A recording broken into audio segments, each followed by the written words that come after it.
ఈరోజు సైఫ్ కాలనీ మరియు వట్టెపల్లిలో ఉన్నటువంటి మైలాదేపల్లి పిఎస్ లిమిట్స్ పరిధిలో ఒక తెల్లవారుజామున 4 గంటలకు మర్డర్ జరిగిందనే సమాచారం వచ్చింది. అట్టి సమాచారం మేము పెట్రోల్ కార్ మరియు మేమందరం ఇక్కడికి రష్ కాగా ఒక బాడీ ఉంది. దానిని ఒక రాయితో తల మోది చంపినట్టుగా ఉంది.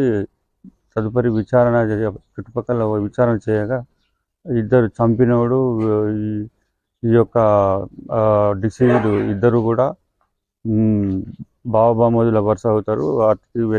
ఇప్పుడు చనిపోయిన వ్యక్తి అమౌంట్ అప్పుగా ఇచ్చినందుకు అట్టి విషయంలో గొడవ జరిగి మాట పెరిగి రాయితో కొట్టి చంపినట్టు తేలుతుంది. తదుపరి విచారణ అనంతరం మరియు పోస్ట్ మార్టం అనంతరం నేరస్తుని